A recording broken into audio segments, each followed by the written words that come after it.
Pokémon Brilliant Diamond and Shining Pearl are by far the worst games in the Pokémon series. Generation 4 is one of the best Pokémon generations. It had great music, great Pokémon designs, and an incredible story. So when it was announced that Pokémon would be recreating Diamond and Pearl for the Nintendo Switch, the expectations were incredibly high. Oh my god, how is this game so bad? Pokémon has never had an issue with remaking games in the past. So what went wrong here? Whenever Pokémon releases a new generation, you can bet in about a decade they're going to re-release that generation with updated mechanics and new content. The first 3 generations of Pokémon had this treatment and it was never an issue. In fact, a lot of people look at Omega Ruby and Alpha Sapphire and Heart Gold and Soul Silver as the best way to play those generations. So when it was announced that Diamond and Pearl were going to be remade, everybody was expecting this game to be at minimum good, but the game was full of disappointments and glitches. Pokémon Brilliant Diamond and Shining Pearl released on November 19th, 2021 worldwide, and it didn't take more than 24 hours for this game to get absolutely torn apart by fans. Brilliant Diamond and Shining Pearl were marketed as faithful remakes of Diamond and Pearl, produced by ICLA instead of the Pokémon Company. And to their credit, these games were extremely faithful remakes. And they're also garbage! These games suffer because they are nothing more than cookie-cutter copies of Diamond and Pearl. When you look at games like Heart Gold and Soul Silver and Omega Ruby and Alpha Sapphire, they added so much content while keeping the original charms of the games intact. Brilliant Diamond and Shining Pearl are copy and pastes of Diamond and Pearl onto the Switch. And that has its perks, but ultimately when you compare these games to other remakes in the series, it just falls incredibly flat.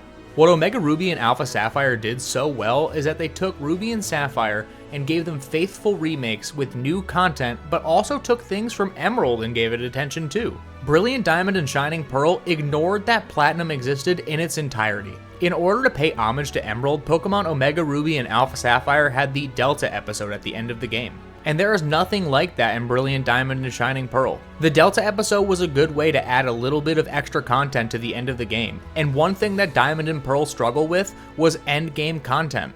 I really like Diamond and Pearl, I think they're solid games, but just porting them over to the Switch with updated visuals when this long has passed was a slap in the face to returning fans. Especially when you consider that they have been doing remakes so well in the past. It would have been so much better if they just added a Platinum episode to the end where you could go into the Distortion world and fight Giratina and have a battle with Cyrus, and it would have at least gave us something to acknowledge that Platinum existed, and took Diamond and Pearl and made them better, but they didn't do that. It's like there was no attention to detail, and they didn't look back at the old games to see what made them so good. I understand they were marketed as faithful remakes, but they needed to do a little bit more than just change the art style. The remakes were so faithful that even the art style looked like it was an updated version of a DS game.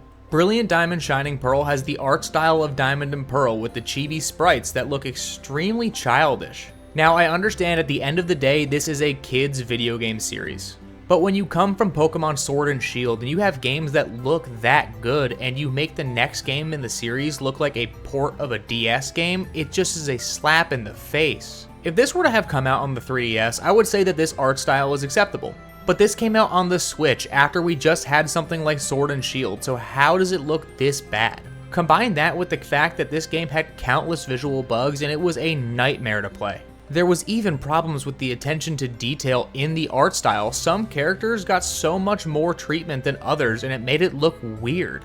With being a faithful remake, all of the locations were the exact same as they were on the DS, and honestly, I think they looked better on the DS with sprite art style than they do with the remade 3D models. And the icing on the cake is that these games released for $60. These games released for $40 on the DS, so for them to set the precedent that they can upcharge $20 for a visual upgrade is ridiculous. If they're gonna put the bare minimum effort into this remake, at least price it at $40, especially when Legends Arceus came out right after and had so much more content and looked like a $60 game.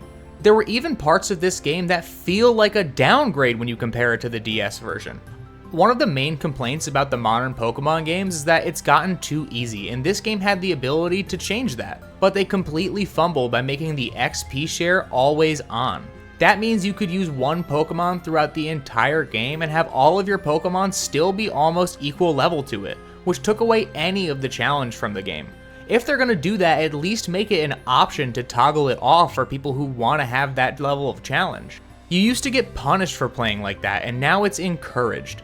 And even though I'm not someone who would toggle this option off, having the ability to do so would have been a huge deal for the people who are missing the challenge of the old games. It seems like a majority of the issues in this game are towards people who have been playing this game for years. All they had to do was just give fans who had been playing for a long time a little bit of something, and they couldn't do it. If you played Omega Ruby and Alpha Sapphire, or Heart Gold and Soul Silver, you know that Pokemon is capable of remaking a game that is both extremely good for new fans and super fun for old fans. But it seems like with this game, they took every liberty to make it as fast as possible to release this game, which alienated old fans along the way. People who've been playing Pokemon for decades did not have a reason to buy this new game. And it's extremely noticeable, especially when you compare these to other games. It has all of the problems that Diamond and Pearl had that they already fixed with Platinum, and this game suffers from horrible pacing issues that were improved in Platinum. As I said before, this game didn't have a Platinum episode like Omega Ruby and Alpha Sapphire did, where they could just at least pay homage to Pokemon Platinum. They just took the endgame from Diamond and Pearl, which is almost non-existent, and copied it over to Brilliant Diamond and Shining Pearl. The only thing I can say they improved in this game is the underground. They made this area so much better than it was in Diamond and Pearl, and it's the only thing I can really say was a huge upgrade from the original game. I thought for sure that Pokemon would have at least added some endgame content to it a few weeks or months after the game came out, because they have the ability to do that now. And this game was just left dead on arrival. All of the modern Pokemon games have gotten DLC, so they could have made some sort of short post-game and added it to the game, but it was never done. It left many fans thinking that these games were just a cheap cash grab to put the Generation 4 games onto modern hardware, and it easily could have been done in a much more faithful way. Brilliant Diamond and Shining Pearl were a slap in the face to Pokemon fans who have been playing the game series for a long time. For people who had never played Diamond and Pearl, it made sense to grab these games and play them for the first time.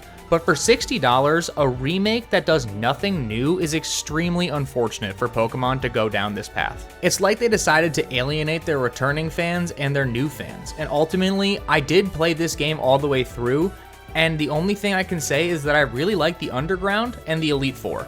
But this game is definitely the worst game in the Pokemon series for so many reasons. I really hope when they decide to remake the Generation 5 games, they consider all of the things that fans have been screaming since this game came out, and make these games have something that is better than what this game was. If you made it this far in the video, I just wanted to say thank you for watching. I hope that you and your family have an incredible rest of your day, and if you like anything that you saw here, please consider subscribing.